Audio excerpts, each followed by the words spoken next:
I finished Midnight Suns tonight after having played it for about 70 hours over the last 3 weeks. So you might have the impression I kinda liked it. And you'd be right, I kinda liked it. If you haven't heard anything about Midnight Suns and you haven't seen any of my streaming of the gameplay, the long and short of it is it's Marvel XCOM, except that instead of taking your turn and having a squad full of troops, you've got 3 guys you bring into a mission, and you draw and play cards, which is basically Slave Aspire with a couple of extra steps. So for instance here I've got Doctor Strange, Blade and Iron Man, and we're in a training room, which is a little simulation you can get, so you can practice combat against different bad guys from the campaign.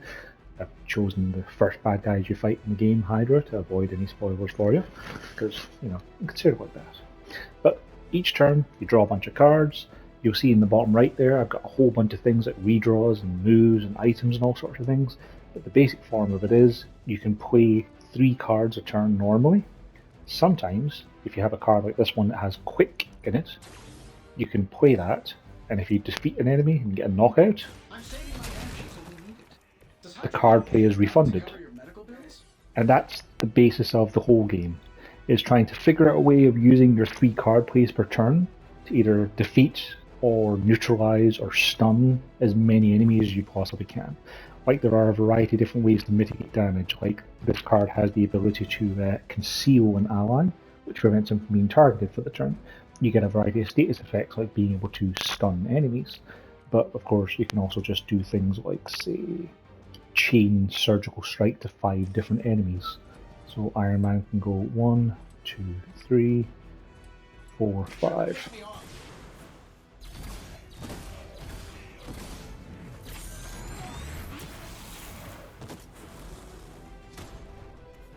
So playing cards generates and uses heroism, which is the little thing in the bottom right corner there. Like, you'll see that in the bottom left of Vapors of Valtor, you gain 2 heroism for playing that card, or gain 2 for using Leave It to Me. And now that I have 3 heroism, I can then use either the hero combo or Hellfire Beam. And Hellfire Beam is a card that I can redraw multiple times, because you can normally get rid of a card entirely and choose to draw a different one, such as the 7 Sons of Sinless. Or Iron Man has a thing where his cards, when you redraw, they become more powerful, or they get new abilities, like this one becomes a more powerful knockback.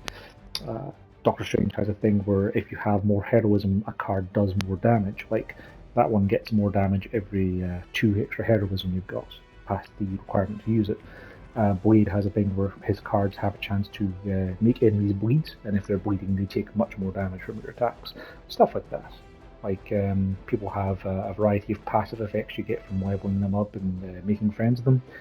So this is the combat side of things. Outside of combat, you've got a place called the Abbey, and that's basically Fire Emblem 3 houses. From day to day, you go around, you talk to people, you make friends, you invite them to hang out with you, you give them gifts, you research new technology, upgrades for your characters, you make new cards and upgrade cards for your deck, you go on missions to get resources.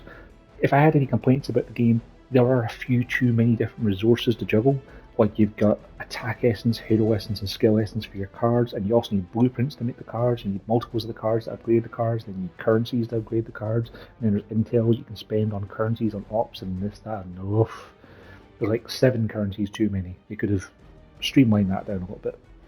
And the only other complaint I have about the game is that for a game where you make a lot of dialogue choices, where you can talk to the various heroes and get to know them, and you'll make choices that affect your friendship with them or your main character's balance towards light or dark, the game doesn't really remember the conversations that you have.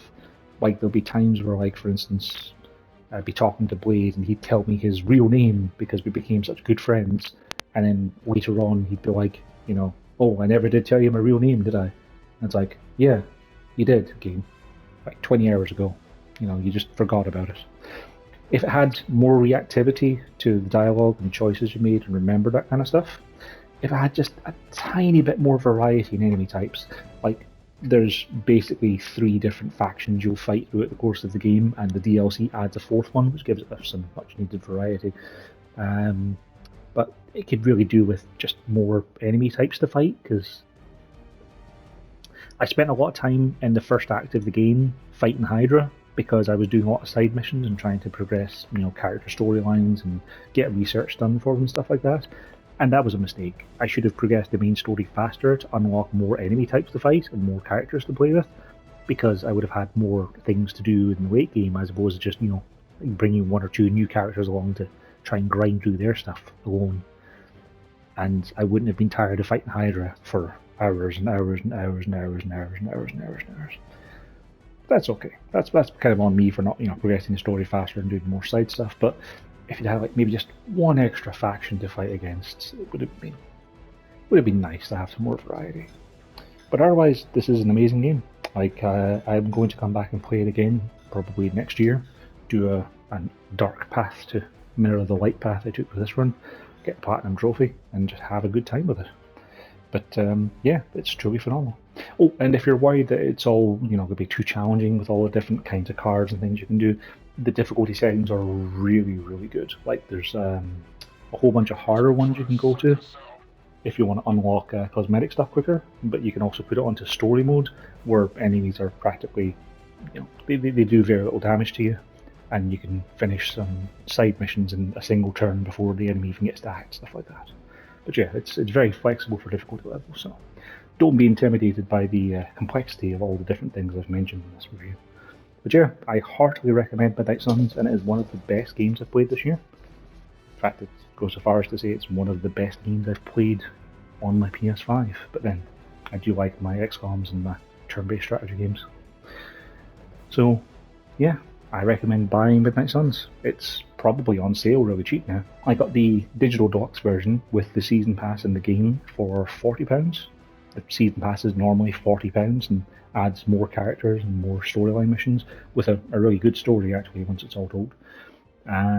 So if you get the digital docs for about that price, it's definitely worth it. The base game has been as cheap as £20 and it's well worth a punch for that. But yeah, I absolutely love this game and I heartily recommend you check it out and let me know what you think. Thanks for watching.